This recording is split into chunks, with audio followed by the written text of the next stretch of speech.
For those of you who missed it, my name is Michaela, and I am joining you from Durban. So for those of you who are in Durban, in my hometown, welcome.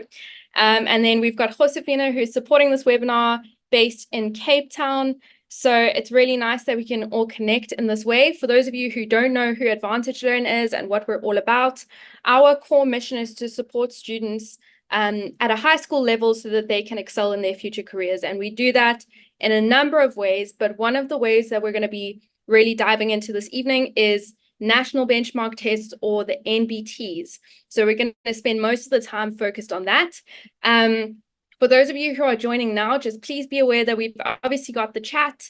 So feel free to use it. If you've got any questions that come up during the session, please feel free to pop them in there. I will answer them to the best of my abilities. And if for some reason I can't answer your question this evening, we will be sending through a follow-up email where I will get one of the educators or whatever to answer the question, whatever's needed. Okay, what are we going to be covering? Firstly, what are the national benchmark tests? Who needs to write the NBTs? When do you need to write the NBTs? And how can you prepare for the NBTs? So let's just start with what the NBTs are. And to do that, the best way that I can do that is just to give you a little bit of history. Don't worry, it won't be too much. So the National Benchmark Tests project was born out of UCT, so the University of Cape Town. Essentially, the University of Cape Town were finding that a lot of students were coming into first year university and they were failing or they were dropping out because they weren't coping. So what UCT wanted to do was create an extra layer where they could assess, is this student actually ready for university? The NSC certificate, your matric certificate, is telling them a certain level, but they want an additional layer coupled with that to just check, are you actually ready for university? And so they essentially created the National Benchmark Test Project. It is still based at UCT. And since then, a number of universities have adopted the National Benchmark Test. So it's not only for UCT students. So this is a set of tests. So there's more than one test involved in this, used to check whether you are ready for tertiary study. As I mentioned before, it can be used as a placement test. So essentially used to tell the university, should they accept your application or not? And so there's quite a few layers to this. And for those of you, some of you might know already that the NBT is made up of two assessments, the AQL and the MAT. So lots and lots of acronyms, NBT, AQL, MAT. And if you don't know what any of these are, we're going to break them down nicely for you. Starting with the AQL, I'm just going to explain that right now. So the AQL stands for Academic and Quantitative Literacy. So it's quite a mouthful, and that's why we do like to use the acronym AQL.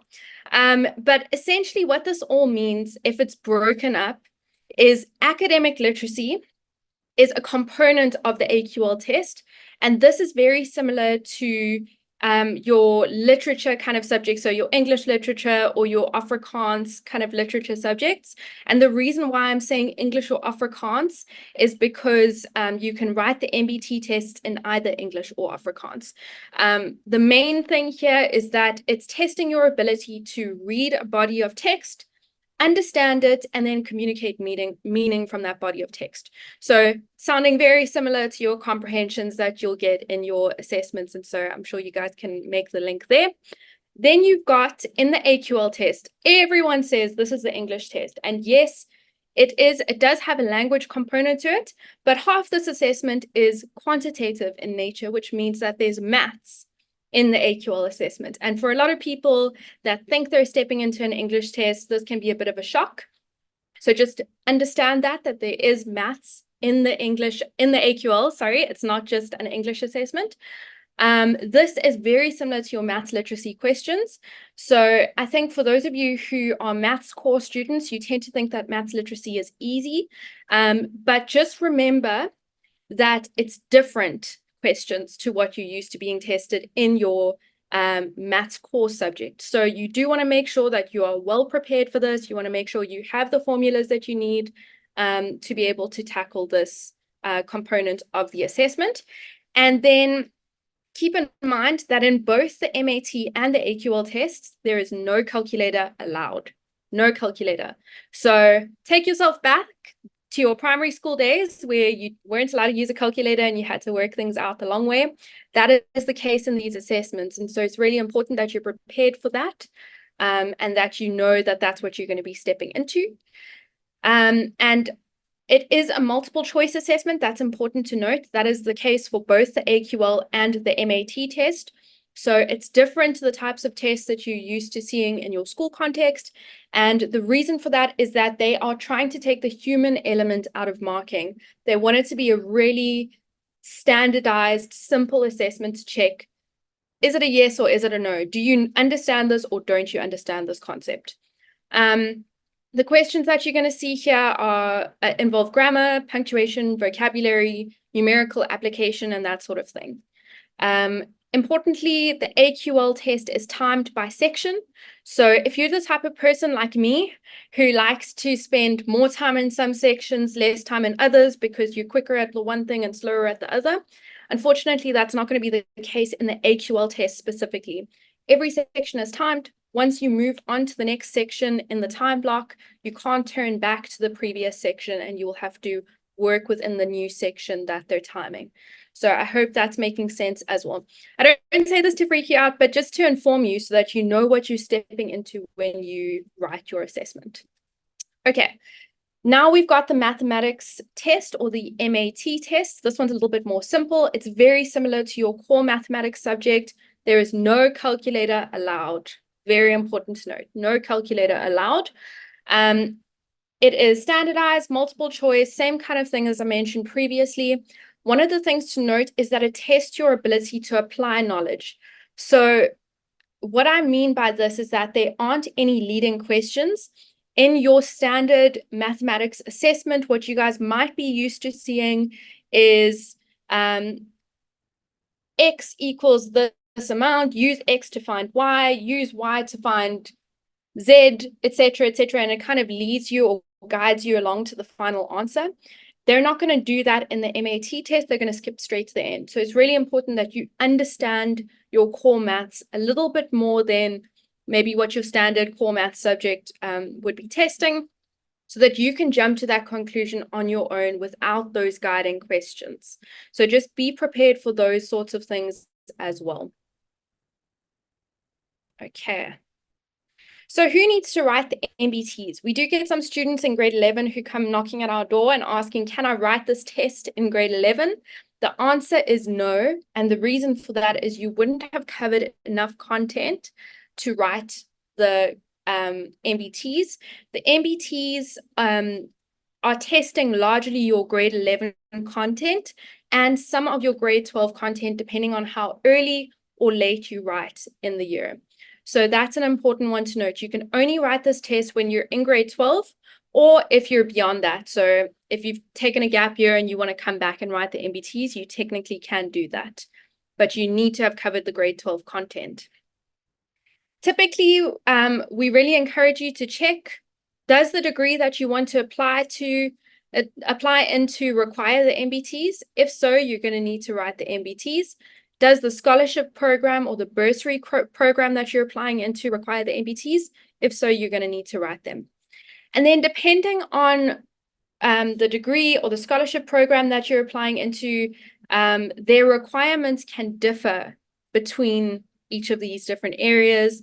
It can differ from university to university, and even from degree program to degree program within the same university, your NBT requirements can look quite different. So for some degree programs, you're only going to have to write the AQL. For some degree programs, you're going to have to write both the AQL and the MAT. So it's really important that you are checking both of these. If you choose to write, and let's say your university says, we want your MAT result, and they don't mention AQL, the NBT project is going to require that you still sit both assessments. You're still going to be required to write both assessments. So just be prepared that you're going to have to write both. If you are the kind of student who does not know what you want to study when you finish school, it is highly, highly recommended that you write your NBTs. And the reason for that is that you don't know after your gap year or whatever it might be that you're taking, you don't know if you're going to need to study something that requires the NBT And if so, you want to have written the NBT while you're in school or just after school when the knowledge is really, really fresh in your head and when you can get the best results, because you don't want to take a gap year and then have to revise all of your maths core from grade 11 and 12. That's not going to be an ideal situation for you. And so we highly recommend that you write your NBTs in your grade 12 year so that you know that you're covering the content when it's fresh. Okay. I do see some questions coming through. Please feel free to keep leaving them in there. I'm going to get to them in the Q&A section at the end. And then those who need to hop off can hop off, and those who want to stay for that can stay. Cool. Okay, why are the NBTs important? It is really important because it's competitive to get into tertiary institutions. This is an extra layer that's being used by the universities. And more universities we're seeing are using these NBTs, and they are requiring the NBTs to be written before the application date for your course closes. The reason why this is an important thing to consider is because it's indicating that they are using the test in their application process where they're deciding who's making it in, who's not making it in. So just be aware of these things, take note of these things when you're checking your university requirements. And then it does have varying degrees of importance per university, per department. As I mentioned before, some universities are going to require both the MAT and the AQL from you. Some are going to require just the AQL. Depending on the degree program within the same university, it can be completely different if you're applying into one degree versus another degree. So just be specific when you're looking for your information. And then how do you know when you should write your NBTs? That's the question that we do get from students is, how do I know when I should plan to write my NBTs? So what we recommend, there's a number of things that you need to consider in terms of when should I write my NBTs. Firstly, university requirements, scholarship requirements, bursary requirements. What does your university prospectus say? Does it give you a due date and say that you need to complete this by this date? And what we really recommend here is don't just take one university. Don't just say, oh, I want to study at UCT, so I'm going to check theirs and then not check others. Because as I mentioned before, it is competitive. I'm sure your school's already telling you you need to apply to 2 or 3 universities. So with this in mind, what we recommend is that you check your top 3 universities of choice that you want to apply into. Check the top 3 degree programs that you want to apply for within those 3 universities. And if any of them require the NBTs, you will need to write them.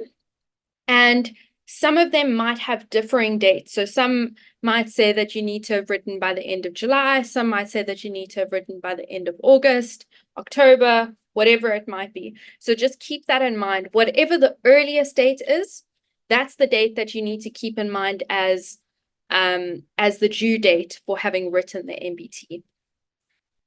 Then you need to consider, when are you writing your grade 12 exams? So when are these exams placed in the year?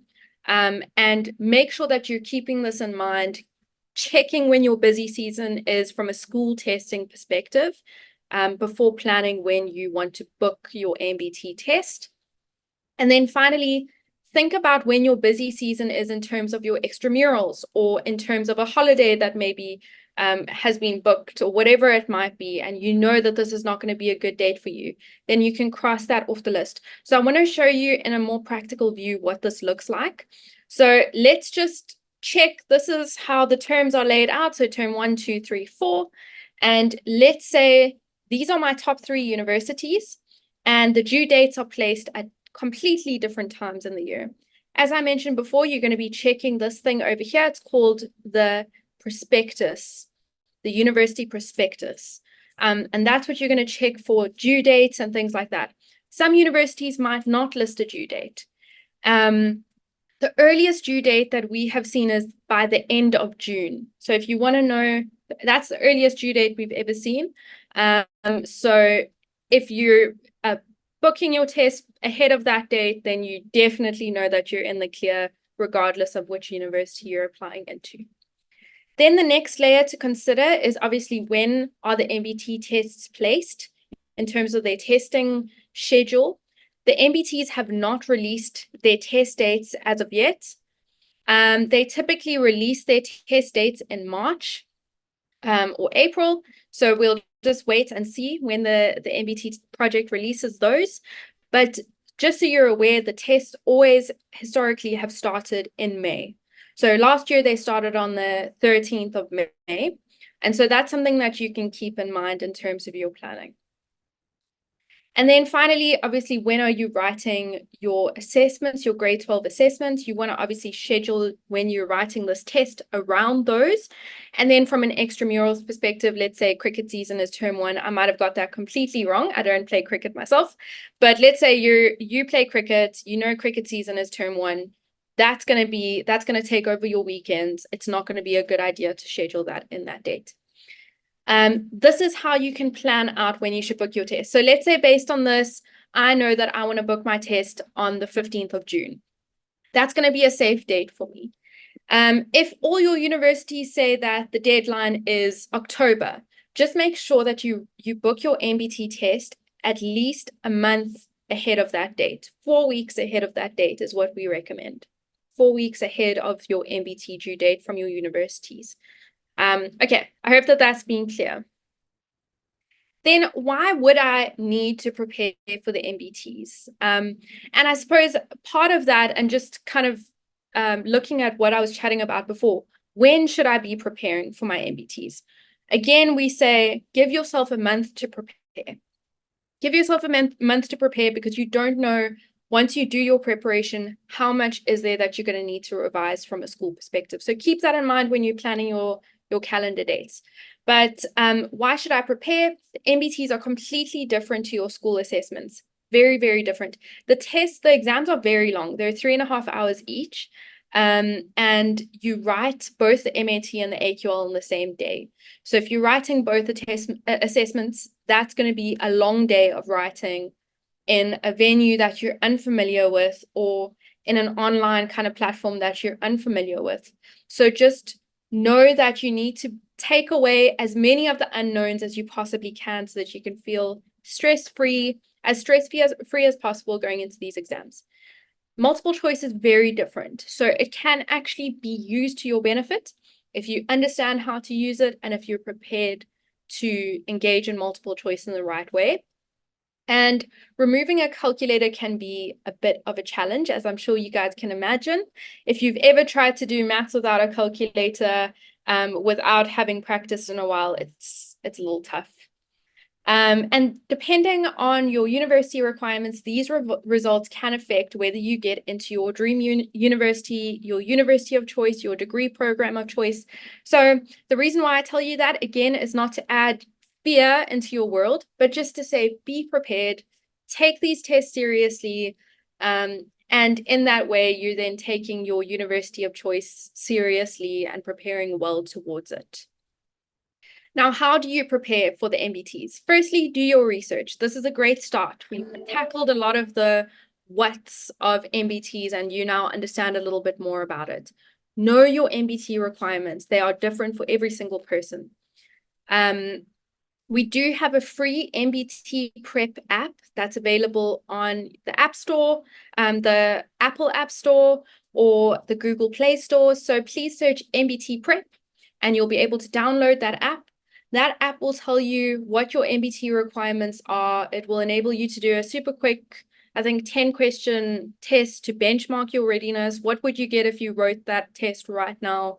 And it will just give you an idea of what to expect. Work hard, apply yourself to school maths, apply yourself to your English home language, apply yourself to Afrikaans if you're writing this test in Afrikaans. Make sure you're ready in that area. And then obviously, Advantage Learn has NBT preparation available to you in a number of formats, which I am going to be covering now. And we do have preparation for both AQL and MAT. So just so you guys understand why you should trust Advantage Learn, why you should even listen to the things that I'm saying at the moment, we were the first to provide NBT preparation. We've prepared over 23,000 students for their NBTs. We provide full AQL and MAT test preparation in a number of formats, and we provide the preparation in both languages that you can write the test in. Included in our preparation are mock tests. The NBT themselves do not release past papers. So just be prepared in that sense. Just understand that because the NBTs don't release past papers, You obviously want to give yourself your best chance in terms of preparing with mock tests or mock exams so that you can see how you would perform. And then we do have an online chat where you can reach out to our educators or our support team if you do get stuck anywhere. So we've got a lot of additional layers of support in that area. Choose your learning style. So as I mentioned before, we've got a number of learning styles available to you. We understand that some people are from very far away. We've even got students joining from over the border in broader Africa. And so we need to be able to cater for all of your different learning needs. And so that is why we have NBT preparation workshops available live online and in person. Live online is what we're doing right now. We are all here, same time. We're joining on our different devices and you're able to listen to me and learn more about the NBTs. It's a similar sort of setup for live online workshops. And then we've got in-person workshops, which is the same as like an in-classroom kind of setting. So you're able to book either option where you will get access to mock NBT tests. You will get access to our NBT workbooks, either MAT or AQL or both, depending on which workshop you book. You will get FaceTime with an expert educator, either live online FaceTime or in-person FaceTime, where you can ask questions in real time. These workshops are conducted in English specifically, just because we find most students want to write in English. But as I mentioned before, we do have Afrikaans preparation available, which I'm going to get to now. And then obviously they happen at a set date and a set time. So for some students, this is going to work super well. You know that you want to schedule a weekend and join us for preparation over a Saturday and Sunday or whatever it might be, and that's going to work out for you. But we do get students where that's not going to be beneficial to you and it's just going to be difficult to fit into your schedule. And we also have students who want to couple their workshop with alternative preparation, and that's why we've got the online course option. So online course is exactly what it sounds like. It's online video lessons that are organized in a self-paced kind of style. You will get access to the online course for 12 months. You will have educator support online. You can book your online course in either English or Afrikaans. You will still get access to the mock tests, and this is a lot more flexible, so you can learn anytime, anywhere. As long as you have access to a device and internet, you will be able to prepare using the online course. So it's a really nice, flexible way. It's nice to combine with the workshop if that's something that you're interested in to solidify your knowledge in a different way. So how do you book? If you are a learner joining, I feel like I've seen some of our partner schools online at the moment. If you have a school workshop, you would have received a how to book letter from your school. Follow the instructions in your how to book letter. Don't follow the instructions that I'm sharing now. That's going to be the easiest way to find your school's unique workshop. If you are a learner joining us from a school who has not partnered with us for NBT preparation in a unique school workshop, you will go to advantagelearn.com, go to our NBT catalog, where you can then filter, choose your preparation depending on the learning style you want, and then you can purchase from there. As soon as you've purchased, you'll get access to all the information that you'll need, either additional workshop details or access to the online course immediately. Okay. If you would like to book our most comprehensive preparation option, we do have something called a premium pass. So if you don't want to have to choose one or the other, we have one product, one price. Someone from our team will phone you. You can choose one of each type of NBT preparation. So an in-person workshop, a live online workshop, and you'll get access to the online course for both MAT and AQL. And then you'll have access to one of our team members who will contact you to organize all of it in a nice, easy, simple way for you. Okay. This is the app I was talking about. So if you want to know what it looks like, there's the NBT Prep app icon. That's what you're going to look for on your device. You can understand your requirements, benchmark your readiness, and access more information. And now it is time to announce our winner. So let me just check to see if I've got that down here. Okay, I hope I'm going to pronounce your name right. It is Shail Rajpal. So congratulations, you have won 25% off NBT preparation this year. We will be contacting you. We'll email you all the details and the information first thing tomorrow. So just look out for that email tomorrow, and yeah, it will contain all the information you need. So congratulations, well done. Thank you so much, everyone, for your time this evening. If you have any questions that you think of after the session, please email info@advantagelearn.com. info@advantagelearn.com.